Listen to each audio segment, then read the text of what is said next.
talking about how to talk to admissions this cycle.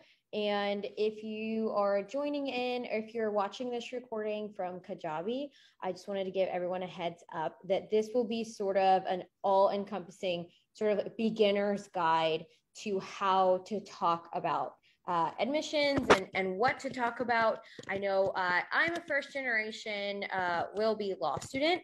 And when I was first, people were talking about contacting admissions and asking them questions.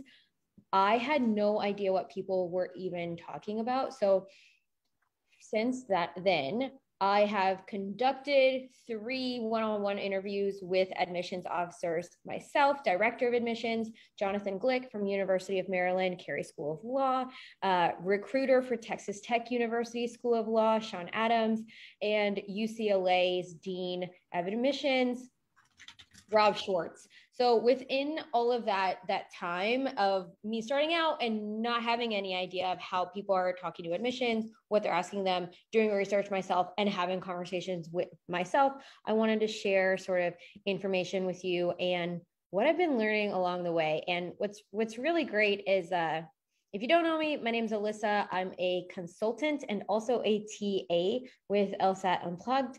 And I'm excited to share some of the things that I've been learning with you. I was just talking with Ayaka about how I have been talking about admissions and talking about cycles and applying and best practices for over eight months consistently now.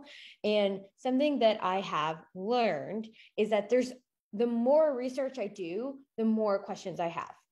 So keep that in mind. I'm going to go ahead and share my screen. Font is extra big on this particular document so that anybody looking at my screen share, it's nice and large there. So for those new to the process. So what we're going to talk about tonight is why you should reach out to admissions, how to reach out. This is in terms of level of formality, tone that you're going to use when you write them an email, and the structure of how you write an email to someone who is very busy and looking at a lot of different applications. I'm also going to talk about when is the best time to reach out and what to ask them, some ideas and things that you can ask them that I didn't even know about at the beginning of my process and I've just learned. So first things first, why people think that reaching out to admissions is important. I hear a lot of this and I heard a lot of it and it caused stress and a pressure within me when I first started to think about applying to law school. People say you need to write to admissions so that they will remember me. They'll remember you. You need to create this relationship building with an admissions officer so that they remember you when your application comes through. They might also say it'll make me look good. I want to look better when my application comes through. You might say, I have to show my interest in the school, or I'll move higher up, like maybe like in the application process, or all of these thoughts come through. After lots of research, what I found out is why reaching out to admissions is actually important. The number one most important part is that you as an applicant are more informed. If you're having mature, honest conversations about what you're looking for in a program and what they have to offer, and if it's truly a good fit, you will be able to make a better decision when accepting an offer.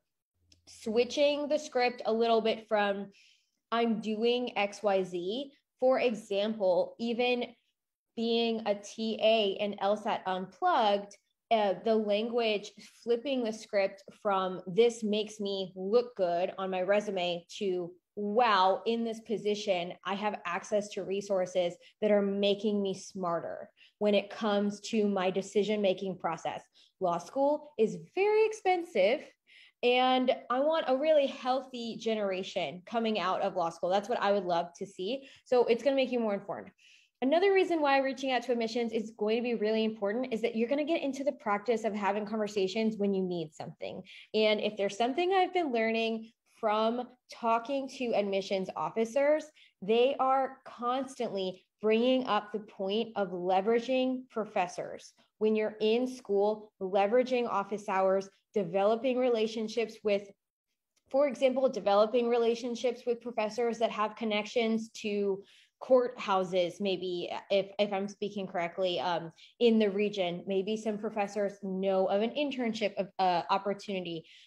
that relationship building may or may not be competitive, more competitive than not, depending on what type of school you go to, what school you go to. But having conversations with people when you need something is a difficult art form. And the more that you get into the practice of it now, the better you're going to be off. And you owe it to yourself to put some thought into these conversations and these big decisions you're making. Again, flipping the script from, I hope that they take me, I have to look good, I want to make myself look good, to I'm interested in this and I'm not afraid to ask questions. One of the biggest takeaways I had with my UCLA assistant dean of admissions with Rob Schwartz is he really made it clear that if you have a question, you need to ask it. If you are thinking about something, it is always better to reach out to admissions. I want to see a healthy law school incoming class generation that is informed and assertive and kind when it comes to speaking to admissions officers. Reddit, the internet, friendship conversations, none of it is a replacement for speaking with an admissions officer. So whenever you feel yourself, Ayaka and I actually were just having a very authentic conversation between each other as friends. And we're talking about schools and decisions that we're trying to make that could potentially impact the rest of our lives. And at one point in the conversation, we looked at each other and we're like, wait, let's put a pin in this, because the conversation needed to move out of the realm between two friends struggling and having like a good authentic talk. Like, we need to take these questions to people that their entire job is to answer these questions. So you really owe it to yourself to have these conversations. Stop looking at random internet resources and just show up for yourself powerfully. And something that I have learned, Ayaka, do you have? Yes, just one point here, and I'm sorry to interrupt. You talk about how, we want to show up powerfully, thoughtfully to admissions. And, that might be one goal for someone to reach out to admissions. The reverse is true if you're reaching out with very information that you can find on the internet and you're asking admissions those questions. That's also going to show up unpowerfully, and it will make the same mark, just not in the positive context that you want it to be. So you don't want to willy-nilly reach out to admissions. You want to have a thoughtful conversation. So really think about those questions, and maybe you can find a partial answer to your question, but the one step further is something that you need to ask admissions. So kind of think about what you're asking, think about why you're reaching out to admissions. And part of that conversation that Alyssa just alluded to between she and I, that was something that I needed to process with Alyssa first. And then Alyssa was like, you need to talk to admissions. And it's like, yep, you're right. I need to do that. So, it is a process of like getting to what you do need to ask admissions, what you should ask admissions. Anyway, I yield. You know what is a really exciting conversation that anybody, if you stop this video right now and you think to yourself, I don't have 45 more minutes to spend with this person talking, I want you to just land this point that the best conversations with an admissions officer are conversations where you have a lot of self-knowledge. And what I mean by that is bouncing off of Ayaka's idea just now, for me and for a lot of people that I meet starting at the law school admissions application process, it is very overwhelming. And the ideas of what you might think to ask are definitely in the FAQ sections of the internet. But where the real magic comes through, when people are kind of up here in this land of, I need them to remember me, I need to look good, all of that can happen naturally if you come to the table with really well-informed questions. If you're like me and you're asking yourself, I don't even know a good question to ask, my best advice and what I really want to land is that the more you know yourself, the more you can ask a very personalized question. And so if you do more research on yourself, the easiest way to start with that is your numbers. Figure out, send your transcript into LSAC really early and call LSAC once your transcript is in and say, am I reading my GPA correctly? Can you tell me what because LSAC, looks at your GPA and calculates it in a different way than maybe identically to the way your transcript has. Get your numbers in your hand. Start PTing. If it's too early for you to have your numbers and you haven't been PTing yet, get to know yourself in other ways, which is actually what I'm going to bring up here. The more you know yourself, the more you can ask a question that can't be answered on an FAQ, because when you have a conversation with an admissions officer, you want to say, I'm going to just say like my mind straight up. Like, for example, I'm currently living in in Texas. This is where I grew up. So I'm here for the pandemic. This is where all my family contacts are. So when I think long-term, I'm thinking like really long-term for the rest of my life. It might be smart of me to think about if I would need to practice in Texas. Do I need to practice with my law degree in Texas? This is where everybody is. This is where my support system is. I also spent 10 years living in California. So I want to get back to California. I need to figure out if the schools I'm applying to have alumni presence in either one of those states so that I could potentially have more of a network there. This is like a really weird kind of like integral conversation to have. So looking into the ABA required, output of the schools, looking into where their alumni are, looking into those situations. That is a starting point for the way I can start to shape and tailor my conversations with admissions officers. I might say, I noticed that you have X% of alumni working in Texas, and just kind of start conversations there. This is not a perfect script. I'm just talking about how to tailor it to yourself.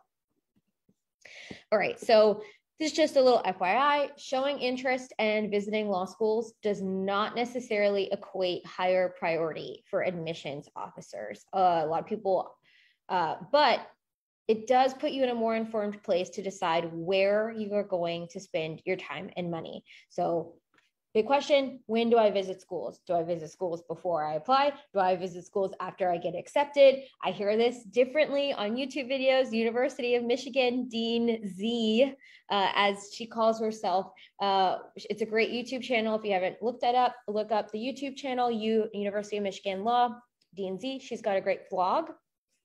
Very informative. She says explicitly, don't visit a law school until after you've been accepted. Other people, including Sean Adams of Texas Tech University, she has a personalized story that you can also find on YouTube, where she talks about she was accepted to two separate, she was trying to figure out what schools she wanted to go to. She visited one school and it didn't float her boat. That's not her words, those are mine. She goes to another school and she had a warm, welcoming experience, and that's where she wanted to go to school. And to follow up on your story, Alyssa, I spoke to admissions dean Jason Glick from University of Maryland, and he also reflected the idea that you really don't need to visit a school until you've been accepted. So it is a little bit of a different process in undergrad, and people don't know. I didn't know that until he said that. So I was like, I didn't know this. And what's really interesting is that there is, I think that out in the open, it's very obvious that visiting a school or paying money to fly out to visit a school and show interest does not make you a higher priority candidate. Spending money on the school, things like that should not and do not make you a more prioritized candidate. So I just don't want anyone to go off of that or to be thinking that that's something that's necessary for them to do, to physically spend money to visit the school. Some schools do have like allowances I think it's after you've been accepted, but it's varied with COVID. Every school is different, but spending money to go visit or travel a school does not put you in a higher prioritized place in terms of admissions. So but you want to know what talking to admissions does do is it makes you a better and more knowledgeable person about this huge decision that you are making. So when is a good time to reach out to admissions? after you've done some light research. Okay, not necessary, but absolutely suggested. I brought it up earlier. Location. Where do you want to work? Okay, so don't try it. If you're looking into a T14 school or a higher ranked school, it has been said that school probably has a stronger alum presence, maybe elsewhere, maybe more connections to work, but make sure that wherever you're really looking in to go to school, look at the region, look at the location. If you want to stay where you are, again, ask yourself what kind of presence is already there surrounding the school. For example, University of Maryland Carey School of Law is around 3 major courthouses, government offices, and I think nationally recognized law firms. So those are completely different lines of work. And that's what's surrounding University Carey School of Law. University of Maryland Carey School of Law, excuse me. So what's around the school? That would be one of the best things to look at just right off the bat. Are there courthouses? Are there law firms? Talk to an admissions officer or look at the ABA required disclosures and see where are those students working during the summer? Where is everyone working during the summer? If it's a school in a competitive area, or this would be a really great place to start if it's a school in an area that has more than one law school. For example, Los Angeles has multiple law schools in the Los Angeles region. Where are those students spending their summers? Is it competitive between one school and another school? Opportunities? These are all things to think about. Have you given the thought of how you're going to pay off your debts? And the reason that I ask this is because it's a great conversation to have with admissions officers. How many people in second semester of 1L are holding down jobs? I would not recommend working in first semester of 1L to anybody, but there's different ways to pay off your debts. For example, if you're going into working for public rights, human rights, or some sort of public program, there are student loan forgiveness programs. Maybe you could look at the ABA requirements or figure out how many students coming out of that school are actually partaking in that sort of program, where their loans are going to be forgiven in 10 years. Some people work through law school. Now, everybody is different, but I want everyone to sort of imagine what kind of law student they'll be. I personally hear different, very nuanced, please don't just take my ideas and run with it, but very nuanced of sort of a seesaw effect. I'll speak to some people that say, it was a priority of mine to get the highest grades in my class because the people who had the highest grades were funneled into working in more corporate law opportunities straight out of the school. If your priority is higher grades, you may not be able to have work during school. And so if you're thinking, I want to go into corporate law, you might imagine yourself being an extremely competitive academic. If you're looking into going into corporate law and you're going to be an extremely competitive academic, if you go to a higher ranked school, there's going to be more competition there with those students. It's all sort of a dance. Can you compete, or would you go to the highest ranked school and have to compete with other students who have gone to that highest ranked school and try to go into corporate law? I'm not trying to scare anyone, and of course anything is possible, but these are all things to think about. For example, her name is Rachel G. She wrote a book called The Law Career Playbook. If I'm saying it correctly, you can look it up on Amazon. She has interviews with Steve Schwartz. She went to a very small, lesser known school called Southwestern Law School, and it's in Los Angeles. And she writes in her book that people would laugh at her, almost saying it's not a real school. But she had a 6-figure corporate salary job. So she brings up a really great point of how you can have any job out of any school. But if you are planning on going into corporate law, you need to think about if you can really compete with the other students that would be there. That's why I ask you, have you really given thought to how you're going to pay off your debts? If you want to work during school, then you may not be the number one person in your class in terms of grades, but you will gain other skill sets so that when you graduate, you can have on your resume, I have all these skill sets. And then that would create a plan for how you plan to pay off your debts. So those are questions and conversations that you could be having with admissions officers, planning out like that. And then continuing on conversations with the student affairs officers, which is who it switches to the point of contact once you're actually in school. Alyssa, this is awesome, and I love this attention to like how you're going to pay off, the debt, if you're going to work. And I think this really applies to people who are looking to go to school, not this coming fall, but the next fall. But what are some skills, credentials you can get, that you can use when you're working part-time, maybe just 1 or 2 hours a week? For example, for myself, I have an AFAA credential for group fitness. That's an hour out of my week that I teach. And, in high demand. And when I used to teach at a school, that was $50 in your pocket for a week for teaching 1 hour, right? So it's, kind of getting these credentials that can boost that hourly rate to help you during your law school years, maybe. Are you saying having like I don't want to call it like a side hustle during school? Sure. Yeah. If it's something that if you're working, let's say not minimum wage, but $10 an hour, right? $50 is 5 hours of work compared to having a credential that, it's a 1-2 day workshop, and you can boost that to $50 an hour. I see what you're saying. Yeah, that's a great side hustle. Yeah, that is a really good side hustle to have. But, also speak to an admissions officer and ask them if you can get in touch with a student.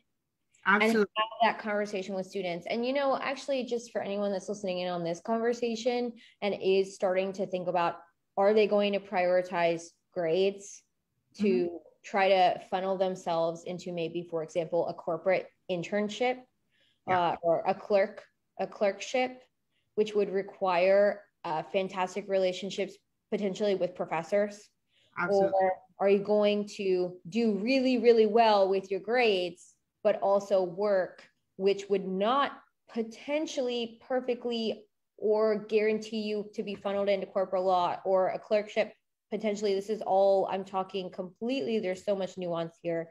But, something, Ayaka, that was brought up to me, I was in an informational interview with a woman who is a lawyer. She's a practicing in-house lawyer in New York City. And she mentioned, it might be more beneficial to your career to take on work through a professor or to take on internships and leave behind the, for example, side hustles that could potentially show up more powerfully once you graduate. So Absolutely. If somebody, sometimes I think everybody is different, but talking to admissions officers about what sorts of opportunities are available for work for someone in the second semester of their 1L. Like, that's a pretty pointed question, to even talk about, are there job offers for the summer post 1L for high performing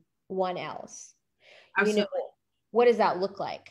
And I think that would be great if what area of law you're interested in, to ask a super pointed question about that area of law, because you don't get that from a general stats from the website, right? Like, they're not going to say people in family law get X, go to X, Y, and Z firm. That's really not what's on the stats on a website. So really be pointed, really ask for the details. Definitely have that conversation with an admissions officer. So.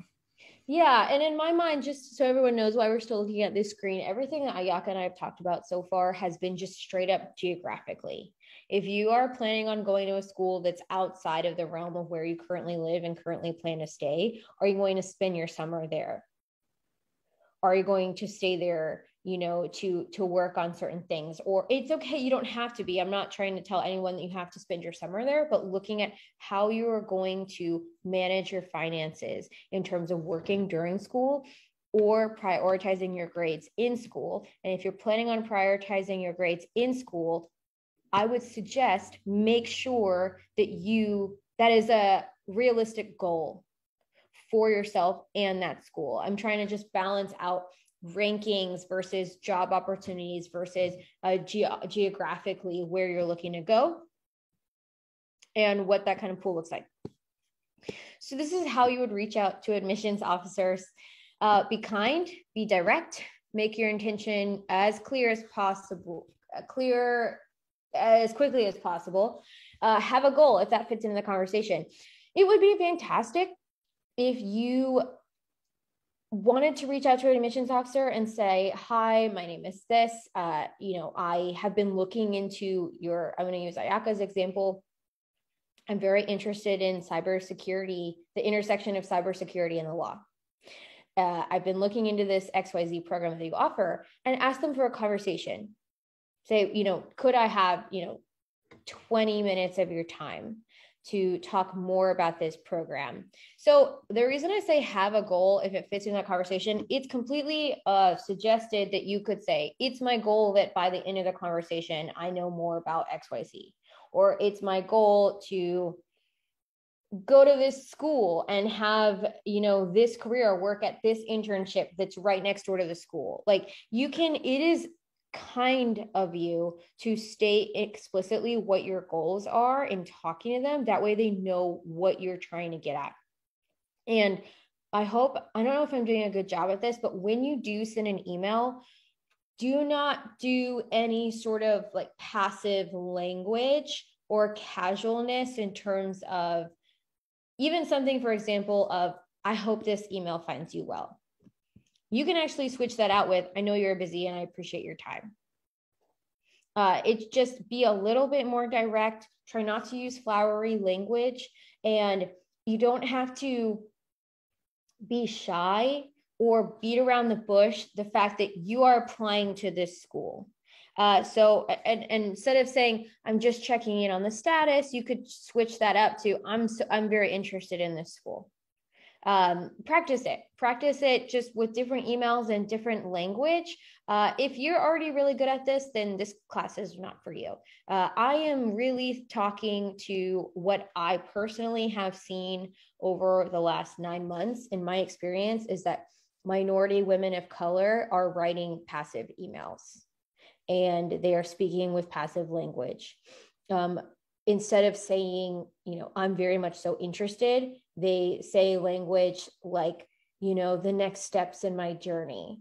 And these sort of like passive ways of talking about, wherever I may go, even in an essay, or these sorts of like open-ended. And I'm not a psychologist, I'm not a sociologist, but it seems as though I'm seeing specifically women and women of color and minority women of color, like write emails or write language that has a softness or an open-endedness to it. They're afraid to just state directly what they're interested in, what they're looking for, and questions they have. And now, if you're a minority woman of color, you're listening to this and you're thinking, that's not me, that's amazing. That's not you then. You know yourself best. I'm just trying to help people out, I know, like me, and what I've seen around. So also something to do when you're reaching out is please be yourself. This also fits in with the flowery language and the sort of passive voice that I've seen in emails to admissions officers when you're reaching out. You don't have to be overtly formal. You don't have to act like you are speaking to the Queen of England. So what I actually did is I knew I had to write a few emails to admissions officers, and I looked up interviews that person had on YouTube. I watched an interview with them, or I watched the way that the school's admissions officer interacted, and I just mimicked sort of the language that they were already using. For example, Sean Adams in Texas mentioned once in an interview that she doesn't like it when people interrupt her. Whereas Rob Schwartz mentioned he prefers just to be called Rob. So that's how I went ahead and addressed them both, a little bit with a formality, a Southern politeness for Miss Adams, and addressing Rob, knowing that he had openly said that that's how he prefers to be addressed. So just watch a YouTube video. This goes into what I've already said. Please don't be casual with your ideas. If you are looking to check in and you want to write a continued letter of interest, say that you are still interested and that you're sending an email to show a continued interest. You can actually write that. You can say, I'm writing to show continued interest. This is a clear sentence, and it's what you're really doing. You don't have to say, I hope this email finds you well.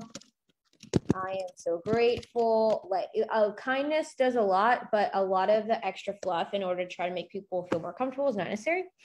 And please do not write out your list of questions.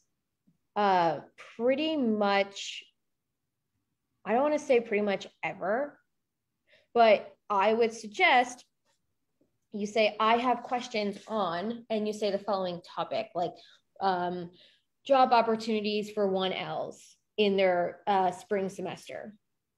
You could say something pointed like that. I have questions on and how I can get in touch with alumni presence in the state of Texas, if the school's in California. Say what your questions are about and ask them for a meeting. Please do not I would suggest not to send an email with 20 bullet pointed questions that you have.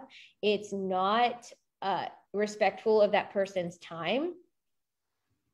And it can be done, and you can develop a relationship with them on the phone or in a Zoom call. And if they say, no, I'm not offering meetings right now, say, great, I actually have a list of questions. Would you mind taking a look at them? But please do not expect them to write back in length answers to every single one of your questions if you're writing them out in the email. You can ask them in person or face-to-face.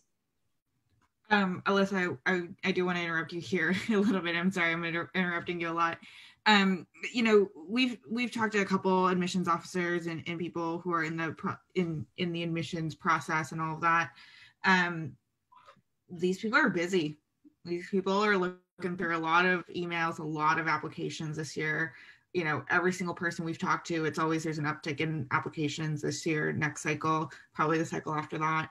So really, the directness is not to be rude. It's kindness of respecting their time, respecting your time, and working people know you don't want to read through a flowery, long email and to see the ask in the end. That is almost more rude than seeing that ask at the top, because you just made that person read through a huge email just to ask for a Zoom call, right? So, think about who you're writing to, be respectful, be kind, all that.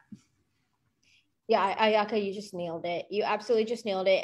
And I used to work for a company called Lululemon, and they would make us have these radical conversations with both customers and business owners, gym owners on the street, in the community.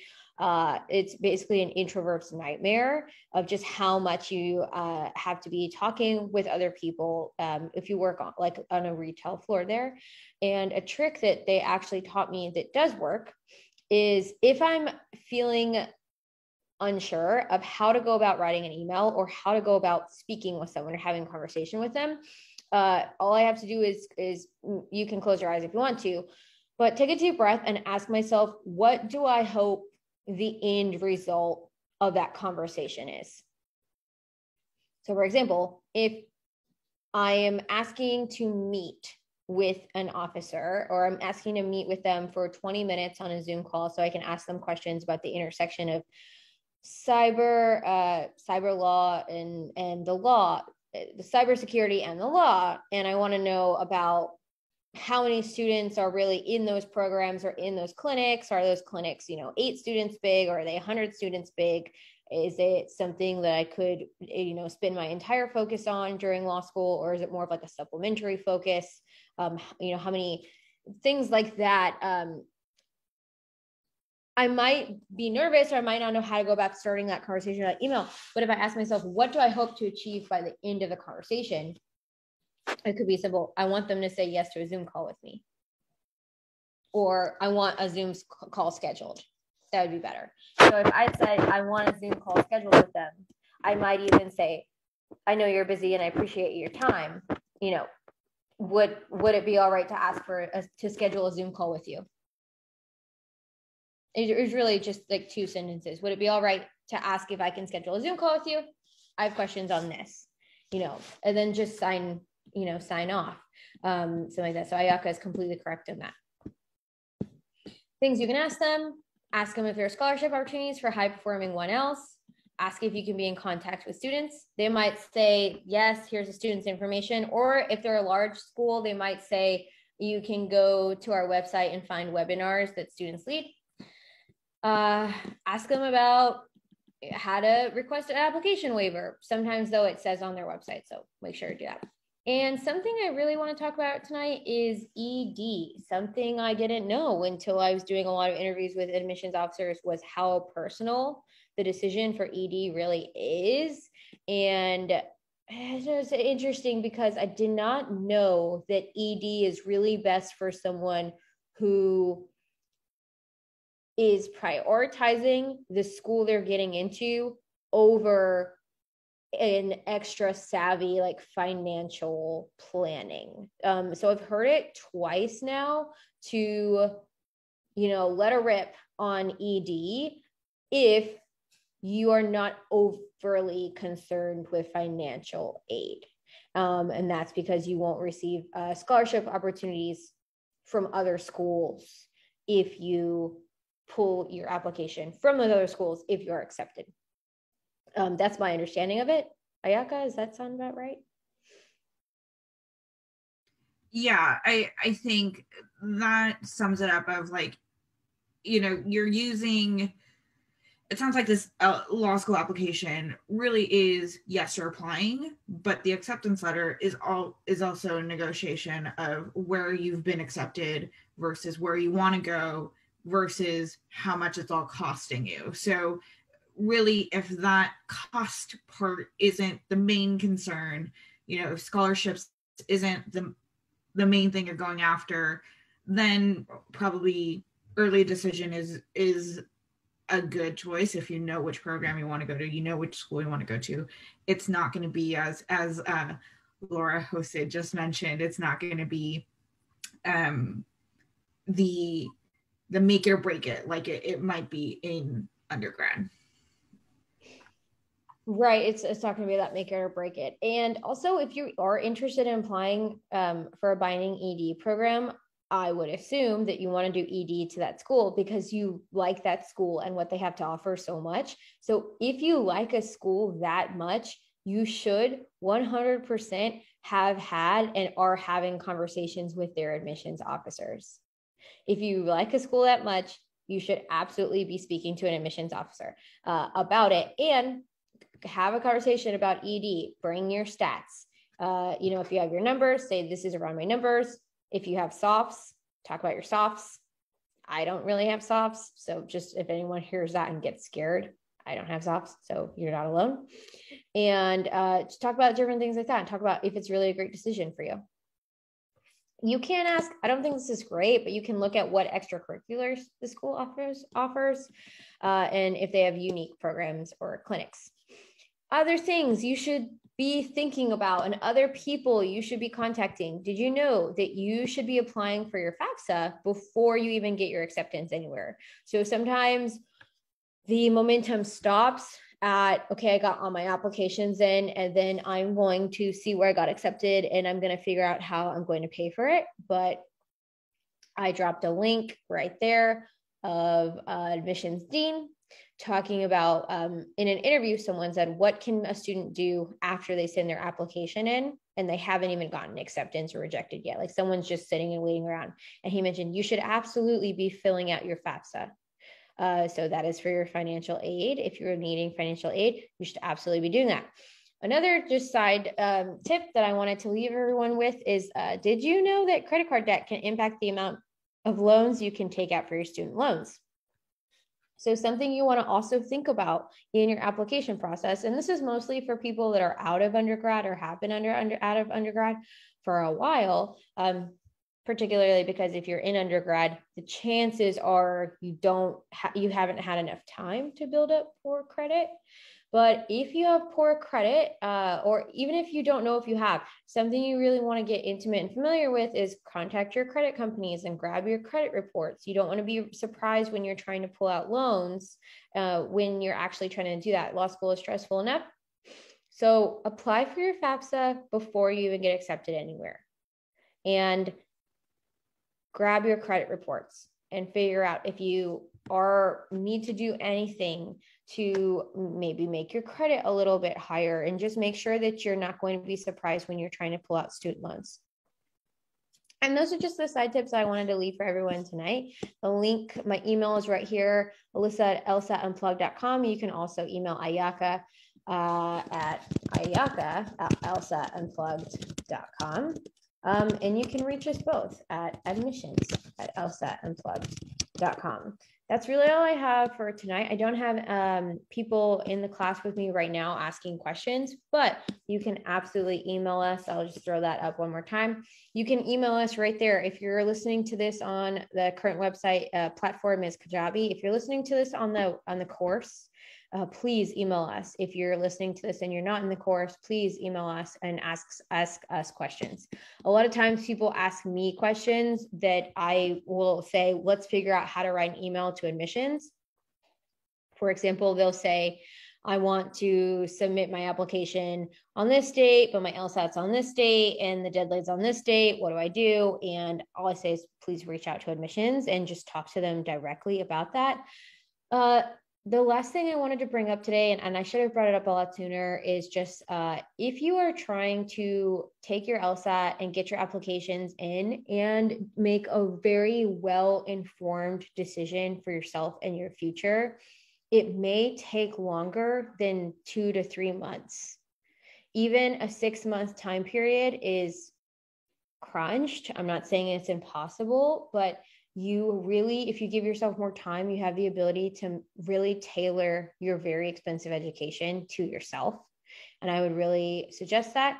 It comes across me pretty often that people are not even having conversations with admissions officers because they're just trying so hard to get their application in as fast as possible.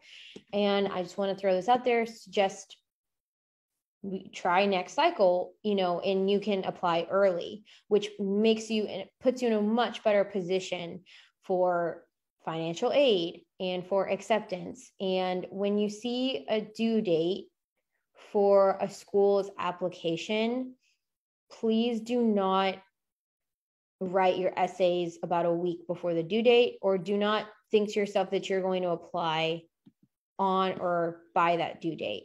Please apply a little bit earlier because you owe it to yourself, unless there's outstanding circumstances. But I would just want to give everyone that 2 cents and consider applying early the next cycle if it could position you better. That's all I have for tonight. Ayaka, do you have anything you wanted to add?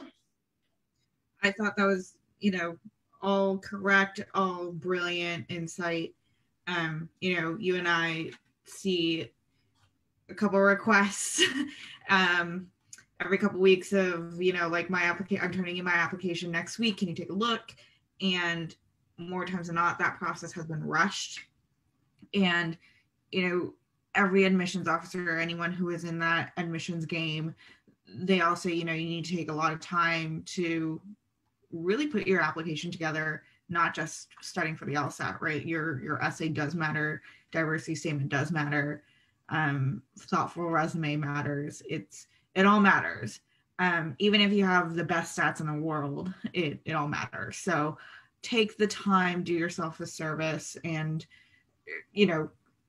this is not just the next 3 years. This is really and this might land better for people who've been out of undergrad for a little bit, but it is a big decision, right? It's a career. It might be on the same trajectory of a career that you're looking for, but it's still a career change. You're paying a lot of money. You're also not making money during those 3 years. So it's a commitment, and you really want to do that thoughtfully. And really, there's a lot of information out there. There's a lot of false information out there. But really reaching out to admissions will get you the right information for the right school for you. You said it beautifully. I got nothing else. And I want to say thank you to everyone. And thanks for joining LSAT Unplugged. And we'll see you next week. Thanks for tuning into the show. Please subscribe if you haven't done so already to be notified of new episodes as I release them. And feel free to reach out if you need anything at all as you move forward with your prep. I'm happy to help however I can. In the meantime, I wish you all the best and take care.